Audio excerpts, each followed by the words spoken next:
আমরা আজকে দিনব্যাপী মোবাইল কোর্ট পরিচালনা করছি বিভিন্ন ঢাকা এবং টঙ্গীর বিভিন্ন এলাকায়। আমরা শুরুতে হচ্ছে মাউন্টেন কনজিউমার্স, এটা উত্তরখানের একটা এলাকা। সেখানে একটা কারখানায় অভিযান পরিচালনা করছি। এখানে hair oil, lotion, hair fall এগুলো উৎপাদন করছিল। বিএসটিআই এর কিছু অনুমোদন ছিল, কিছু ছিল না। এবং সবচেয়ে যেটা ছিল যে তারা ওইখানে তালতলা নামক জায়গায় সেখানে হেয়ার ফল উৎপাদন করছিল। কিন্তু সেখানে লেখা ছিল মেড ইন থাইল্যান্ড। থাইল্যান্ডের প্রোডাক্ট বলে, এবং আমরা বিপুল পরিমাণে প্রায় ৪,৩২০ পিস এটা আমরা জব্দ করেছি এবং সেখানে সেগুলো ধ্বংস করেছি এবং ৳১,০০,০০০ অর্থদণ্ড করা হয়েছে মালিককে।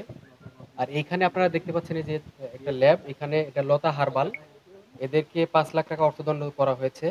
এদের বাজারজাতকারীদের লাইসেন্স নাই এবং ল্যাব এত সুন্দর হলেও এই ল্যাবে যথাযথভাবে পরিচালিত হচ্ছে না। আমার সাথে বিএসটি এর অফিসার আছে। এখানে প্রতিদিন যেভাবে পরীক্ষা করা প্রয়োজন আরকি, কেমিক্যাল বিভিন্ন ধরনের কেমিক্যাল ব্যবহার করছে, সেটা তারা যথাযথভাবে ব্যবহার করছে না। ভোক্তা অধিকার আইনে এদেরকে ৳৫,০০,০০০ অর্থদণ্ড করা হচ্ছে। পার্মানেন্ট সলিউশন আসলে আইন তো আসলে সবকিছু পার্মানেন্ট সলিউশন ওইভাবে করবে না। এখন ব্যবসায়ীদের ব্যবসা প্রতিষ্ঠান বন্ধ হয়ে যাক, সেটাও আমরা চাই না। আমরা চাই তারা শুদ্ধভাবে বিএসটি এর অনুমোদন নিয়ে, তাদের একটা সুযোগ থাকছে, আইনে সেই সুযোগ দেয়া আছে। তারা বিএসটি এর অনুমোদন নিয়ে যথাযথভাবে ল্যাব পরিচালনা করে। আমরা তাদেরকে সেটা বলেছি, সেই ইনস্ট্রাকশন দিয়েছি। ফার্দার আমাদের বিএসটিআই এর যে অফিসার আছে, যারা আছে তারা এটা আরো দেখভাল করবে এবং পরবর্তীতে যদি আমরা আবার তথ্য পাই যে একইভাবেই চলছে, তখন আমরা এর চাইতে কঠোর পদক্ষেপ নেব আইনে যেভাবে বলা আছে।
কিন্তু তার থেকে বড় কথা হলো তিনজনের আর খোঁজার কথা তো তিনজনের লাইসেন্স থাকে এই মোবাইলটাই দেখা যায় এই লাইসেন্স কপি দিতে দেন